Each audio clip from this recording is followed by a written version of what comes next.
Welcome, and thank you for joining me for another episode of Sexual Assault Survivor Stories, the SAS podcast, coming to you from the Podblog studio in St. George, Utah, and produced by Markel Training and Consulting, LLC. I'm your host, Dave Markel.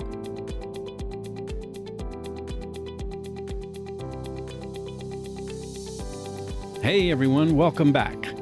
You're going to love this episode. It's an interview of Haley Murphy from the Crime Victims Assistance Center, Incorporated in Binghamton, New York. This interview was actually recorded in 2020, but as you listen, you'll readily recognize that it's just as important and pertinent today as it was the day we recorded it. And you're going to be glad you listened, because Haley is vivacious and educated, articulate, and passionate about her work, and about bringing a trauma-informed approach to everyone involved in higher education, law enforcement, prosecution, victim advocacy, and, well, anyone who associates and communicates with victims and survivors of rape and sexual assault, which is all of us. Make sure you tell everyone you know about this episode. It's well worth the listen. Here's Haley. Well, hello, Haley Murphy. How are you?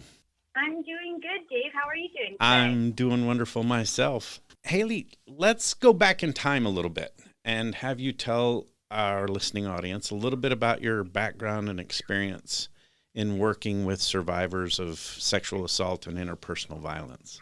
Sure. So if you had asked me maybe 10 years ago, I would have never guessed that I'd be here today, but I have my bachelor's degree in psychology. When I graduated with that degree, I wasn't particularly sure what I wanted to do yet, but I landed on a master's degree in student affairs and administration, which is, higher education focused. While I was getting that degree, I applied for a new they called it graduate assistantship at the time, similar to a regular internship, but just with graduate students. And it was for a new program on campus called interpersonal violence prevention. And it was the first time that Binghamton University in upstate New York had a whole department dedicated to advocating for students. And I really connected with my supervisor at that time. Her name was Jessica.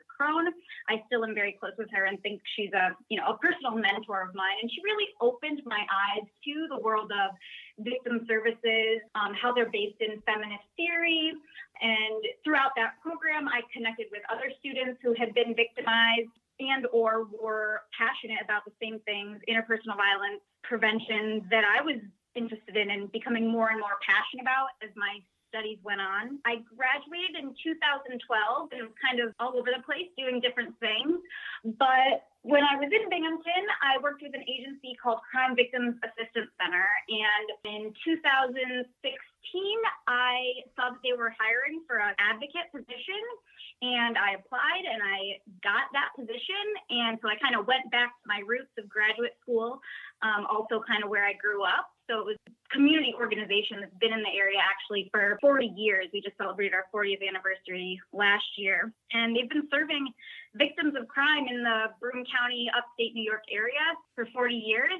But my role specifically to work with colleges and universities that were in the county and be an advocate specifically for students, because there's some different things that students have to take into account if they're victimized, considering Title IX and other different New York State laws that apply to students. So, and I mean, that's like I was going to say the short version, but that was pretty long. So I'll let you continue with your questions because I could just keep going and going. No, that's kind of what I was hoping for, is for you to keep going and going. This is fascinating. I don't think we've ever talked in our history of talking to each other quite so detailed about your background.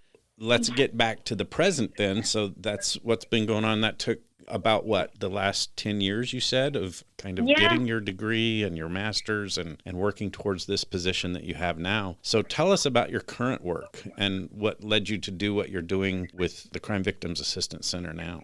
Sure. The position that I was hired for, it was a brand new position at that time because the New York State, under Governor Cuomo's office, he put in a program which coincides with the education law. The program's called Enough is Enough, but if anyone's interested, the Education Law 129B coincides with it. And it brings more weight, more mandates for universities and schools to really serve their students, to make sure that they are providing services, training various departments and positions on campus on how to best respond to disclosures of sexual violence and interpersonal violence. And then, it holds them accountable for different things. And so the program that I was hired for coincides with that law because they want rape crisis centers like my organization, who has complete confidentiality protection, to be offered as another resource for students who may be away from their family for school, or maybe they aren't comfortable utilizing the school services. We want to make sure that kind of from all different facets of an individual's life, there is a pathway for healing and there's a pathway for retribution and justice if that's what they desire. And so I started from the ground up, really just kind of reaching out to the school, but it's going to be, it was 4 years, 2 days ago, Dave, actually. I have contracts with 3 of the schools in my county, and then I also have really close working relationships with a lot of different student groups, because what I realized is that you need the school's approval and trust almost to get on campus and outreach for our services, but you really need the students' trust and their voices and all their angst and their, just even the large amount of them that there are, is really helpful to make sure that schools are doing the right thing and serving their students appropriately and making sure that victims' voices are heard in a variety of different ways. And so I kind of built this program, and I think it's been pretty successful. COVID-19 has definitely shaken it up a bit, but I'm really proud of the work that I've done on all the campuses. So. That's awesome. And I'm a little bit interested in what you mentioned just a bit ago, and that is this relationship basis for building what you're doing on campuses. How do you start working with, say, administrators and staff on universities and college campuses when they may be somewhat resistive to someone coming in and telling them, hey, this is what needs to be done for victims? Yeah, totally. It was definitely a struggle at first.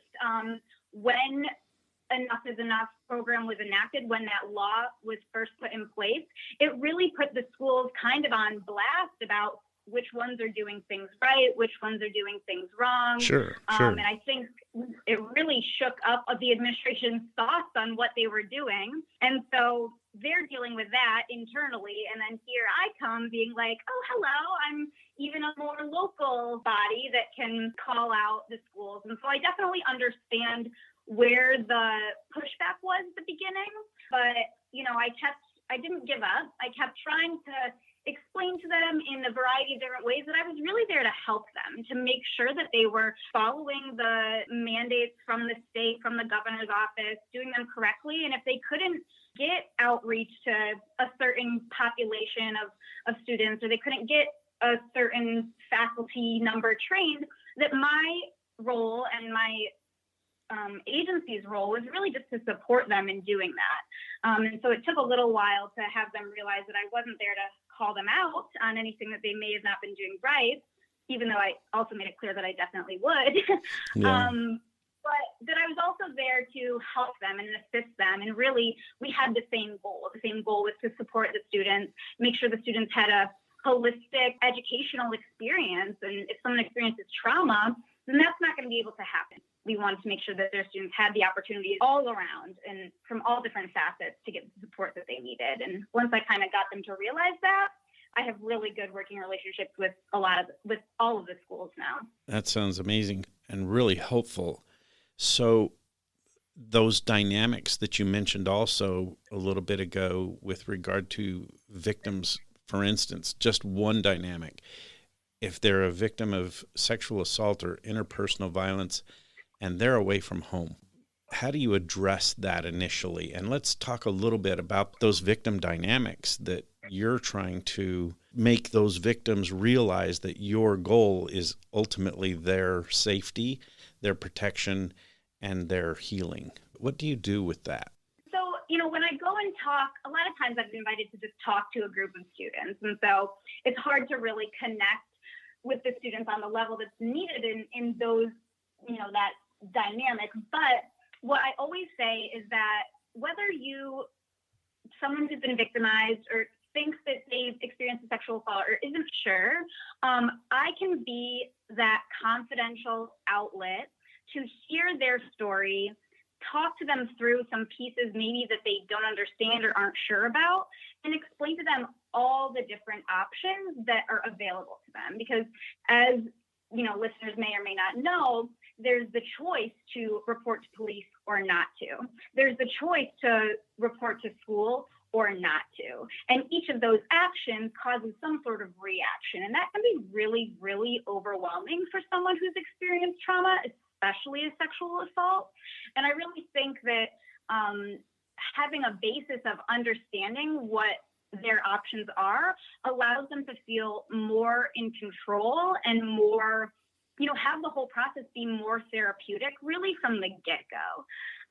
Unfortunately, what happens with schools sometimes is that they have to respond to a disclosure of sexual assault.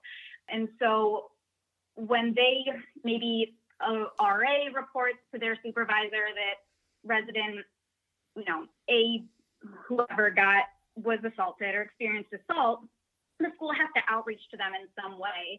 And I've seen it myself. Their outreach is just this cold overwhelming list, in my opinion, of different resources that are available to them. But there's no personal contact, no personal, trust in receiving that email or receiving that letter. And so my goal is the same as theirs, but I really want to do it to make sure that that victim is in the driver's seat from the very beginning, from the first time that they verbalize what happened to them, that they can decide who knows their story, who has the right to have judgments on it, and what's going to happen next, and then what could happen. That's awesome, and especially in light of what my work is in terms of dealing with both educating college and university administration and staff, but also law enforcement. And I think even more importantly, helping educate survivors and also at the same time give them the sense that the information they're receiving is justice-based, safety-based, and most importantly, trauma-informed. Tell our listeners a little bit about that trauma-informed piece, how we met, how that has helped in advocacy aspect of talking to survivors, both males, females, all gender identities, proportioned populations of survivors. Totally. So, my background is in psychology, and the way the brain works and the way it responds to different stimuli has always been interesting to me before I even knew what a trauma reaction was. And so as I've become more informed about that brain reaction and that experience of trauma, it really only more solidified the fact that there needs to be a sense of empathy and a sense of understanding and a sense of healing in all different steps of the disclosure, investigation, reporting process, whatever that victim chooses. Because without that understanding, without that sense, and that, I don't even know if I like the word sense, because it needs to be a real security. There needs to be some sort of security and trust-based platform for that survivor to take the next step. And so how we got introduced, when I was given your name from an investigator, and I looked into what your work was, and it was like, this makes so much sense. Our area needs this. The investigators, the school administrators that I work with, I know that they'll understand this because they've seen my brief talk about the brain and what trauma does.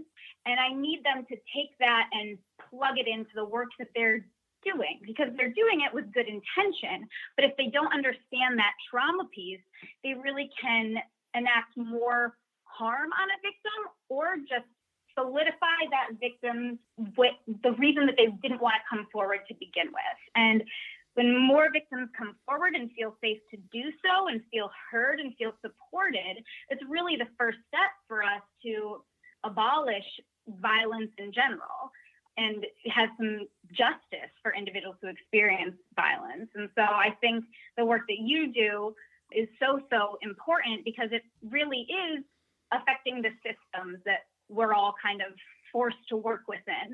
And those systems are all good and well when they're working, but if they aren't working, it's hard to really see that healing process that also needs to take place for that victim. I think I went in like 10 different directions that time, Dave. No, that was perfect. I mean, it's just, following.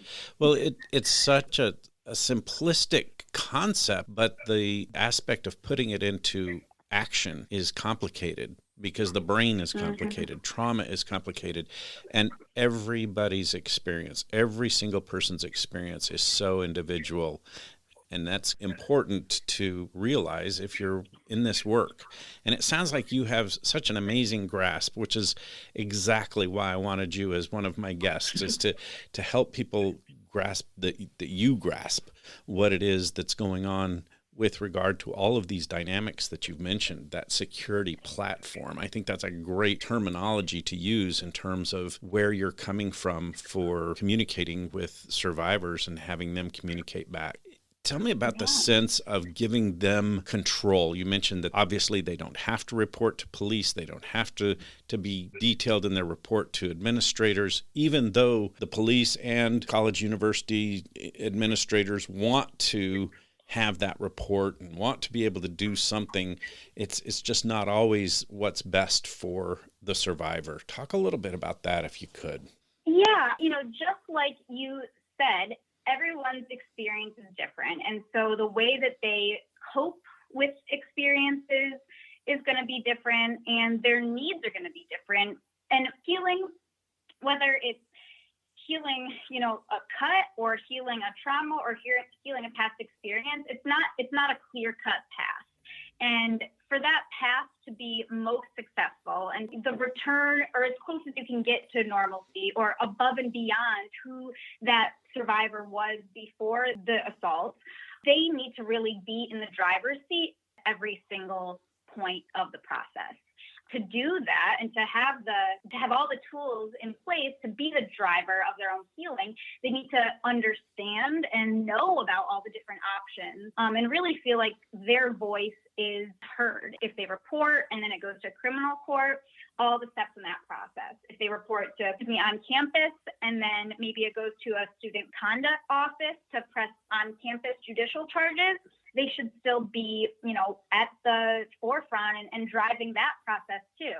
And because people have not only the experience that led them to reporting, but also experiences that may come out in other ways. Maybe they've had bad experiences with someone in authority or someone in uniform. And so if they aren't understanding of what to expect, if they aren't aware of what they can ask for or what they can look for in the process, it's just really going to make them retreat from that process and do more harm. We never want to enact more harm on victims because they've already gone through such a traumatic experience, but the systems aren't built that way. And so it's kind of my role or other advocates' role to be that, to explain all of that to them and kind of make them feel like, yeah, I have the tools at my disposal to find out about all of these. If I have questions, I know where to ask. And then throughout all of that, also getting respect from the different professionals that they come in contact with. And it's such a, as I talk about it, my brain just gets bigger of all these different places and people and things and processes and procedures that need to be looked at to be more victim-centered. And that's a little bit down the road, hopefully not too far down, but having that sense of, okay, this happened to this person. And so this person really needs to be the one to make every decision possible, allows for that individual to have the best case scenario after such an awful case scenario. That really leads into my next question too. We're getting a little bit more specific then, and that's kind of where I wanted to go. Obviously, you've got confidentiality issues that you're working with here, and I'm certainly not asking you for any type of disclosure that way, and so without mentioning names or the specifics of a case, can you tell us a little bit about some of the experience and the victim impacts that you've observed in those who are survivors? And I'm talking in general. Yeah. I would say that in my mind, I work a lot of times with victims who their assault was fairly recent. And then I'd say there's another side of my clients who their assault was further maybe a year or so behind. And I think for those individuals who more recently experienced the assault, a lot of what their reaction is overwhelm and a loss of control. And, when I meet with a client, especially for the first time or maybe down the road, but explaining all those different options to them is obviously overwhelming. And I usually the first one to say that before I get going really into all the different tools, options that they can choose. But, if they go to the hospital, that experience is overwhelming. There's a lot of decisions they have to make at the hospital. The hospitals are confusing places already, even if they haven't just experienced the trauma. And so that sense only grows, I think. What do I do next? How do I go to class tomorrow after experiencing it? How do I go to class next week, Yeah. And so I think it's definitely an overwhelm. And with that, maybe I think they're trying to keep control of everything too. And their brain is healing. It's changed. Their neurobiology has changed in response to that trauma. And so they're trying to make it feel normal, but that only really exacerbates that overwhelm. And so I always try to express to my clients, if there's anything I can do to take some of that overwhelm away, like, please let me know. Because even simple things as saying, an email to a professor about I'm struggling, I need some extra time can be really, really difficult for a survivor to do. But I have the tools and I'm used to doing that all the time. And so, I really try to communicate that as best as I can. That's powerful stuff that you're talking about, and so helpful for, I think, my listeners to hear is that they aren't alone. And that's one of the main purposes in what I'm trying to do with getting this message out through this podcast is to let people know that what they're experiencing isn't a situation that isolates them. It's unique in the fact that they have an experience that's different than any other sex assault, but that what they're going through is similar to, in many, many aspects and dynamic levels, what other victims or survivors have also gone through. How do you communicate that to your survivors without making them feel like you're lumping them all together? Interesting place to be at, because I remember you saying in your training, it's their experience and it is their experience alone. And so to really have them understand that there's other individuals and so many resources that are out there and want to connect with them and want to support them and want to help them, want to take some of that overwhelm off, while also recognizing that their experience is unique to them. It's hard to do.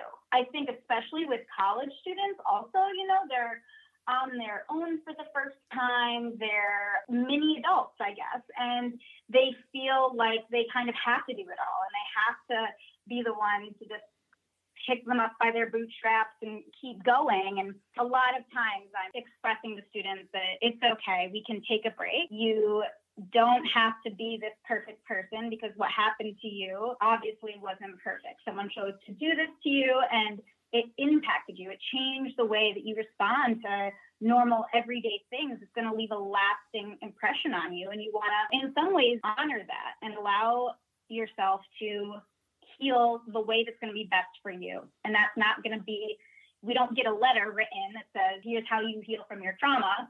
You have to kind of do some digging and go through some tough times to really feel that and figure out what the certain needs are.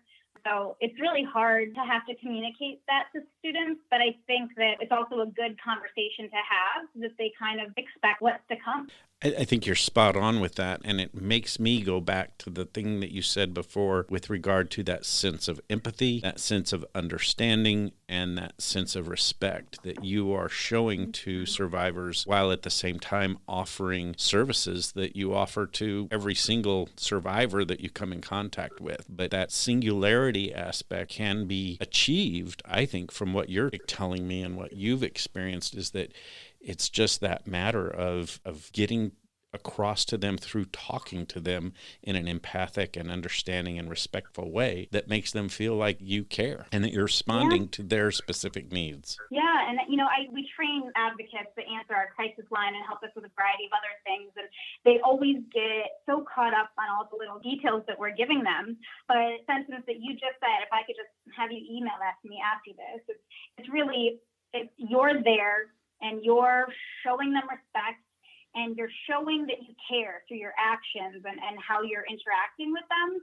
That's the most important piece. And when someone doesn't have that while they're going through an investigation, utilizing other tools within the criminal justice system or the family court justice system, people don't understand that there are ways to get that support and to make sure that their voices are heard. And so it's really we need to mesh those two worlds, I think, a little better. For sure. I think you're right. Yeah. And in your work with survivors, I'm sure you've seen the impact of trauma on survivor memories and the ability to even talk about that. Because I think it's Bruce Perry who said that trauma impedes the ability to talk, and especially about the trauma. And so tell us a little bit about some of your experience in seeing that and how that impacts survivors.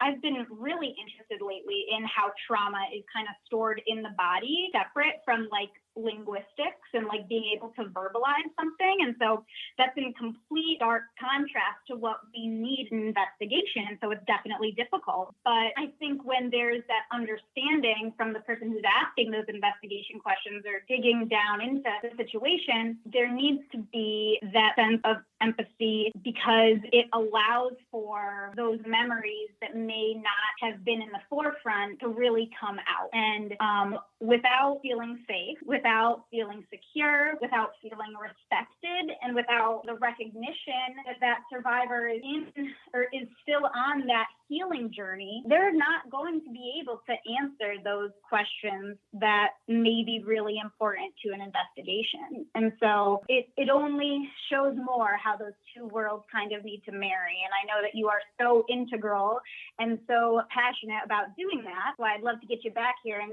train all these newbies. I'd love to be there. That's great. But, it just makes so much sense to me. And I think slowly but surely, the rest of society and the people who are making those policies and procedures for investigations are recognizing that.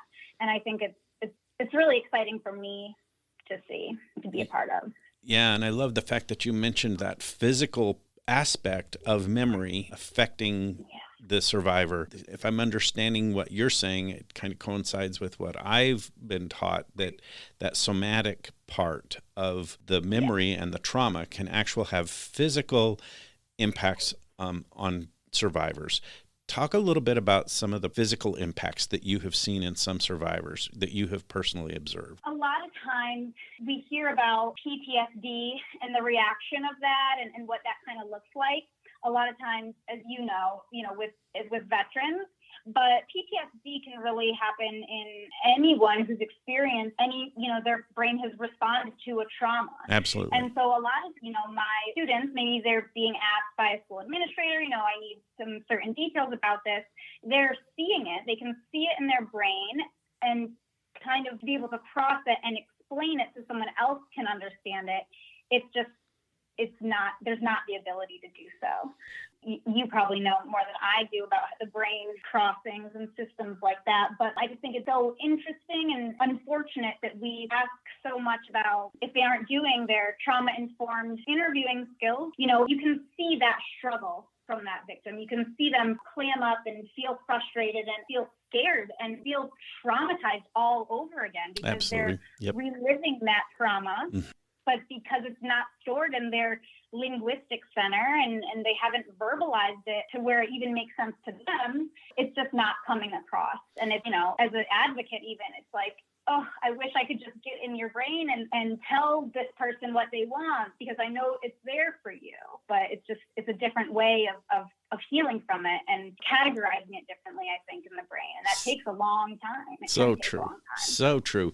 And haven't you probably yourself even seen people say, I'm having a headache. I'm getting a headache just talking about this, or my stomach hurts. Yes. My back aches. I mean, all kinds of physical manifestations of these migraines, loss of sleep, chronic pain.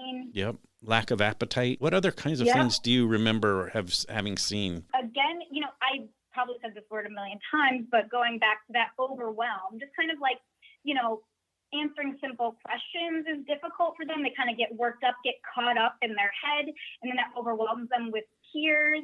And, having really a control of their emotions is very, very difficult. Yeah, for sure. In situations where an average person or someone who doesn't understand would think, wait, what's going on?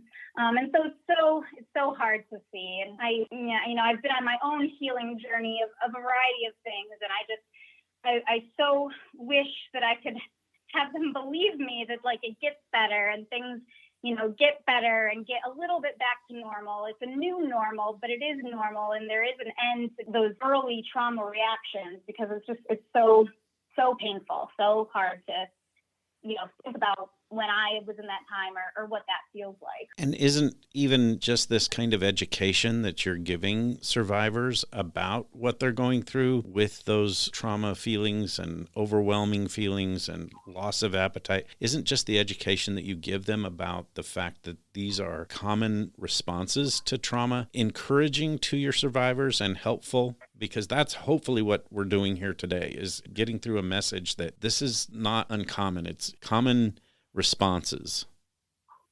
Yes, I think it definitely is.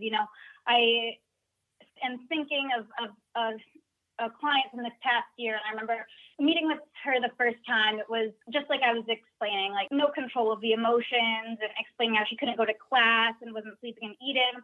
And I explained all this stuff to her, and then maybe one of the times we met towards the end of the semester, we were laughing and joking when we were meeting. And so I think I think that education piece is really, it's so important. I know it is.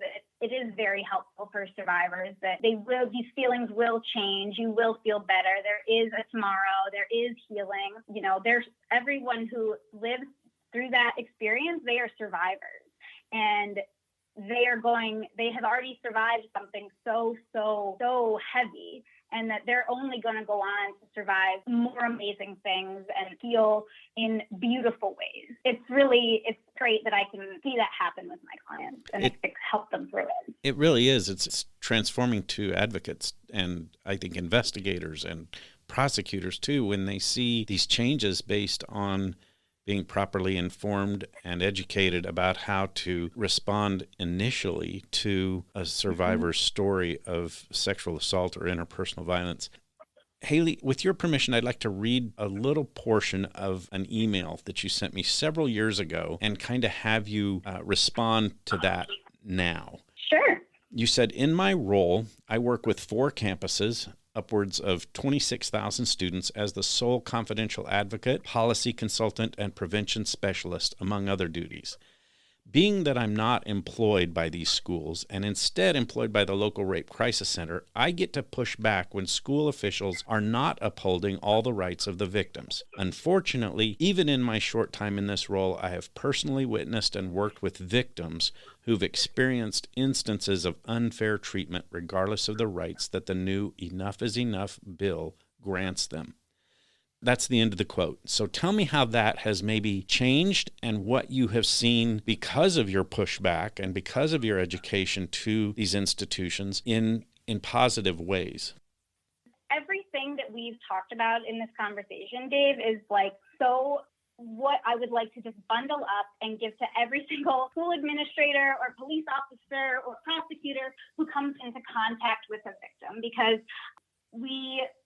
fortunately and unfortunately, we have to work within these systems, whether that's a school system or a criminal court system or a police investigation system, whatever it may be.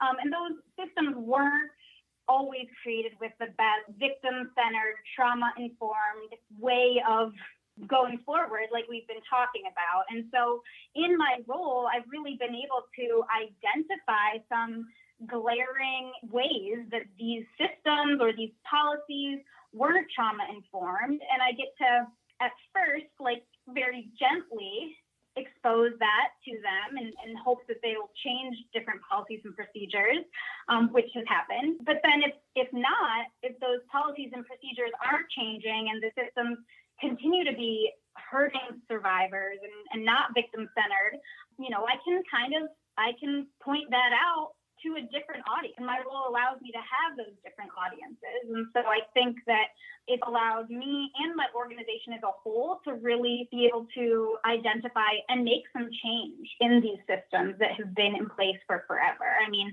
bringing it back to even our society, like Title IX has been in place for however long, but we haven't been talking about it in the sense of sexual assault and victim rights until recently. And so I think that just shows that advocates and survivors are using their voice, they're identifying these issues and holding these systems and these schools and these organizations, to holding them accountable for the potential harm that they could or already have put in place, and making sure that doesn't happen again.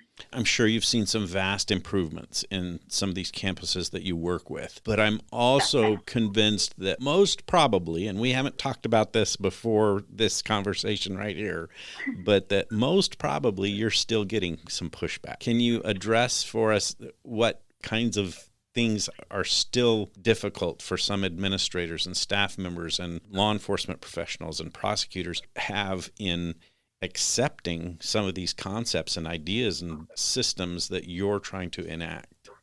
Definitely. I think change is obviously very slow, but I also think that they are almost holding on to certain things just because they've been in place for so long. For example, one that I just thought of while you were asking that is really the piece of confidentiality. The schools are supposed to be identifying a confidential reporting option and confidential resources for students, but it's not. And so that's my organization and me and our hotline and so on. And so we're on their pamphlets, we're on their website, but we aren't a part of the processes yet. We don't get that automatic referral. And so I think that just kind of really leaves the victim and the survivor in an unfortunate position, because they may not be ready to use all those other resources that are part of that process. Does that make sense? Absolutely. And so that's like one example, but I don't know where that comes from, but I'm still fighting for it. I don't want to disparage anyone, because I know this work is very, very difficult. It's difficult to, as we've discussed, communicate in an empathic way sometimes with survivors so that they understand that we're there for them. Because when you're in trauma, it kind of feels so overwhelming, as you've mentioned, that the world is against you. But in that pushback, have you seen both some positive changes in the other areas that you work with? For instance, law enforcement, prosecutors, the court systems, and coping mechanism organizations, advocacy groups even, and also some negative responses to this type of approach? What are the goods and the bads? Yeah, definitely. I think, since I've started, and like I said, it's been 4 years now, I've definitely seen just a more community sense. And with that, maybe a little bit more transparency about how each of our organizations function, in hopes that by sharing that information, we can function together and make sure that our clients and the communities that we're serving understand that we aren't against each other. Because I think sometimes politics and media really get involved into how different organizations or departments or whatever it may be functions, and so that organization A now can't work with the prosecutor's office or whatever it may be. Yeah, sure. And I think there's been less of that since I've started. I've definitely seen that, or maybe not less so, but more of an awareness of it, and so we can kind of curtail it from happening and kind of really working together to make sure that we have the resources in the community for all the citizens and whatever those needs may be. But there's definitely some, patriarchy, Dave, don't get me started. Some of those values are really hard to shake out of the different systems and are really hard to bring to the forefront and show how it's hurting females, how it's hurting maybe individuals who are of different cultures, different races, or individuals on the LGBTQ spectrum, and I think that there still is some work to be done to kind of have the people who are really holding those patriarch values in place in those systems to kind of have them loosen up and to have all our systems, human services serve all humans. And I think that's something that our society kind of needs to work on, definitely. For sure. We have a huge culture problem in our society with the things that you've just addressed. And this is a culture-based approach in terms of what needs to change. We need to change our culture. We have in my view, we have a rape culture in our society that kind of turns a blind eye to what's happening and how prevalent it is and how frequently these types of assaults occur, who's doing them. We have a lack of education on what offender mentality is all about and how grooming works, and how grooming just isn't directed towards what perpetrators would call potential victims, but grooming also entails the society as a whole and the people around that potential victim that they're looking at and who they've started to target.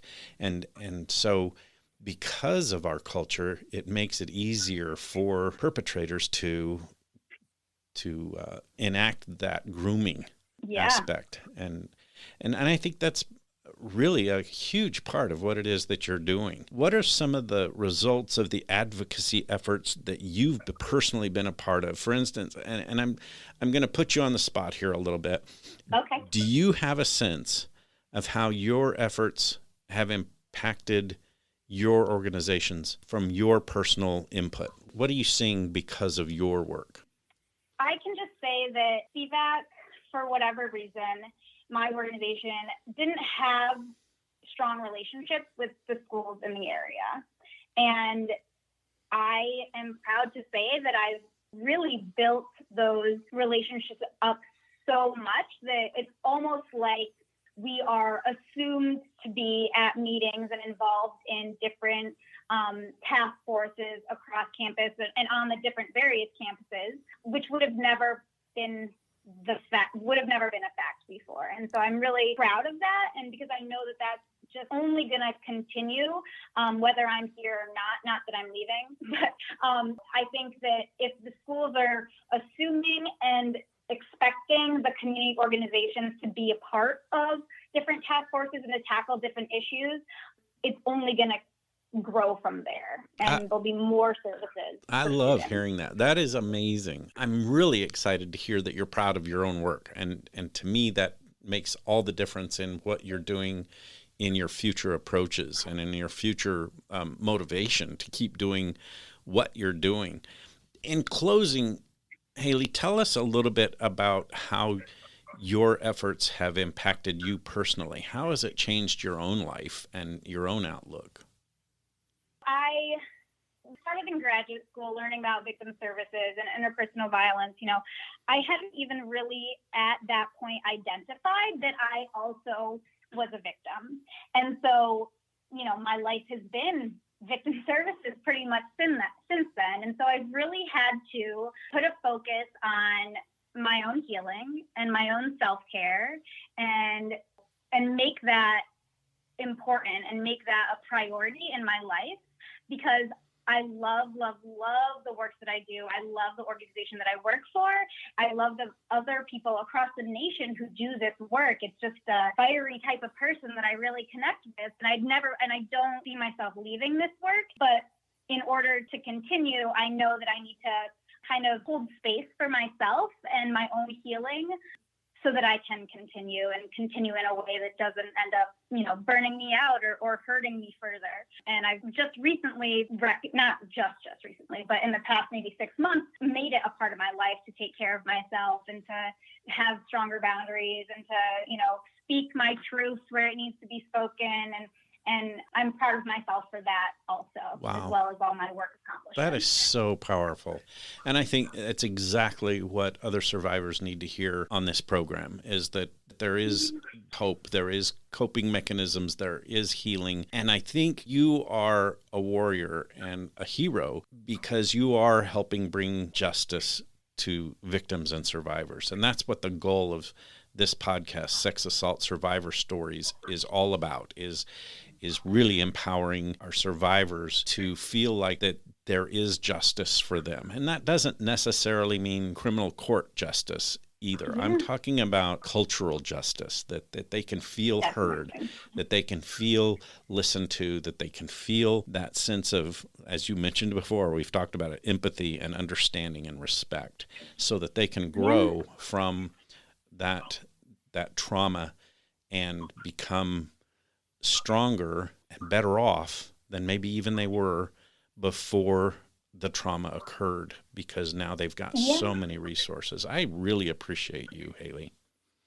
Oh, well, thank you, Dave. I appreciate you so much, and I'm so thankful to have you as a contact in this work and in life too, because I think you're just amazing, and we just get each other so well. So thank you so much for having me. Well, you've made an impact on my life and given me opportunities to meet with so many survivors and so many people who are trying to help survivors. I know some of the great contacts and friendships that I have in New York are because of you inviting me up there to begin with. And that entails New York State troopers, college and university administrators, and other advocates. And so I have a lot of gratitude that I feel towards you and your work and what you're doing. I just want to encourage you to keep it up. And I can't thank you enough for spending this last hour or so with us and talking about it. I hope we can do this again sometime. I'd really like to kind of